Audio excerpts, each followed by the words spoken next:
एक बार युद्ध में रानी कैकेयी द्वारा राजा दशरथ की रक्षा की गई, जिससे प्रसन्न होकर रानी को 2 वर मिले, जिनका उपयोग उन्होंने उस वक्त किया जब श्री राम का राज्याभिषेक घोषित किया गया।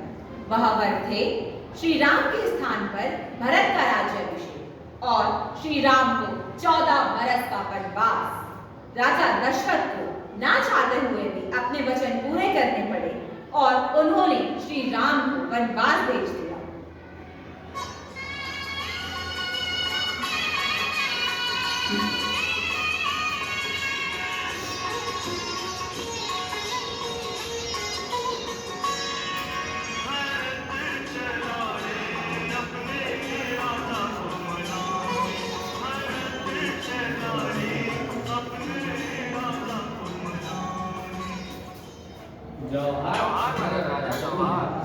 नहीं निषादराज, मैं आपकी शरण में प्रणाम करता हूँ।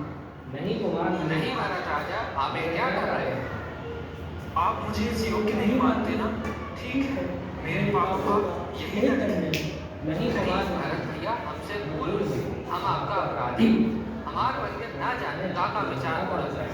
भरत भैया, हमका क्षमा कर दीजिए। श्री राम के भाई के लिए हमार वंद्य ना जाने का विचार करत रहे। हमसे पाप हो गई, हम आपका जाने नहीं। आप तो सचमुच राम जैसे ही दूसरा रूप। शत्रुघ्न, इनके पांव छू, यही राम भैया से कहकर मन बता सकती हूँ। नहीं कुमार नहीं, कहा रहे हमार भरत बहुत महान, घास के बिछौने पर सोते हुए आपको बहुत याद करत रहे। हाय मेरा भागी भरत, भैया सूखे बिछौने पर सोते रहे, कंदमूल खाए, और तू महलों के रेशमी बिछौने पर सोता रहा। हे गुरुदेव, मैं भी यहाँ से नंगे पांव पैदल चलकर चित्रकूट जाऊंगा। जब तक भैया राम के दर्शन नहीं हो जाते, अन्न का एक दाना ग्रहण नहीं करूंगा। स्वामी कंदमूल खाए और सेवक राजभोग खाए। धिक्कार है, धिक्कार है ऐसे सेवक पर, धिक्कार है।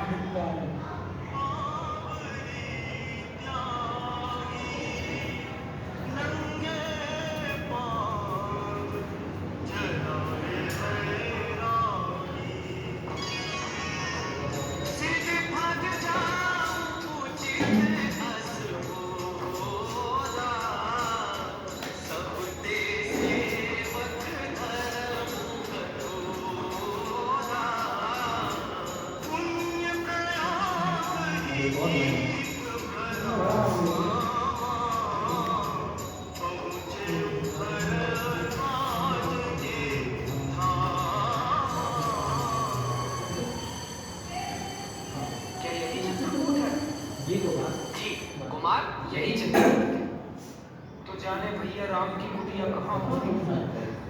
आप चिंता ना करें कुमार, हम बड़े का भेजे नहीं, अभी थोड़ी देर में पता लगा के आवत हुई। कुमार, मैंने श्री राम की कुटिया ढूंढ ली। उनकी कुटिया इस स्थान पर वे पेड़ों का झुंड दिखाई देता है ना, ठीक उसकी दूसरी तरफ इस समय राजकुमार लक्ष्मण और देवी सीता सहित विराजमान है। क्या भैया वहीं विराजमान है?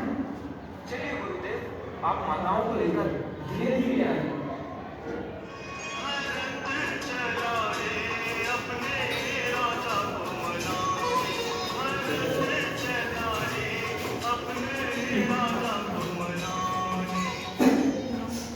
भैया, मैं आपकी शरण में आ गया भैया, आपकी शरण में आ गया।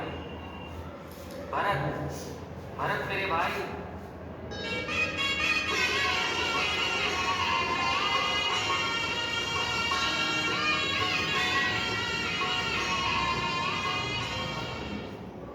जिस पापी के कारण आपकी यह दशा हुई है, उसे भाई मत कहिए। मैं अब इसका अधिकारी नहीं हूँ। मुझे क्षमा कर दीजिए भाई, मैं एक निर्लज्ज आपके सामने आ गया।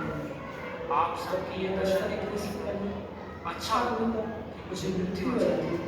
नहीं देवर जी, नहीं, ऐसा ना कहिए। प्रणाम भैया, प्रणाम। नहीं लक्ष्मण, मैं इस योग्य नहीं हूँ कि तुम मुझे प्रणाम करो। मेरे मन में पाप नहीं, मैं स्वयं एक मूर्तिमान पाप, जिसके कारण भैया भागी और तुम्हारी ये दशा हुई, ऐसे पापी को प्रणाम मत करो।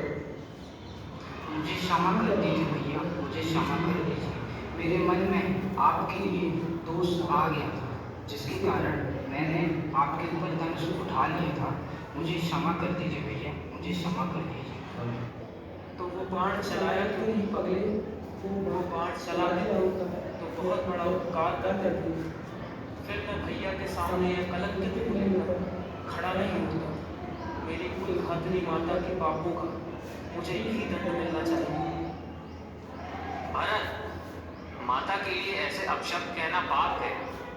तुम तो धर्म के अवतार हो। मेरी कैकेयी माता के लिए मैं तुमसे ऐसे शब्दों की अपेक्षा नहीं करता। भैया, इस परिस्थिति में मेरी बुद्धि मानी गई। मेरे सब दोष क्षमा कर दो। अपने पापों का प्रायश्चित करने तो मैं आया हूँ। धीरज से काम लो भरत, धीरज से।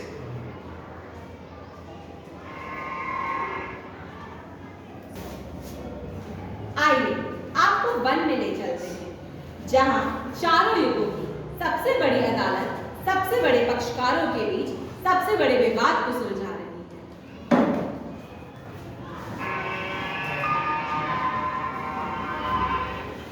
प्रणाम गुरुदेव, प्रणाम महाराज, प्रणाम माताओं, प्रणाम गुरुदेव, प्रणाम महाराज।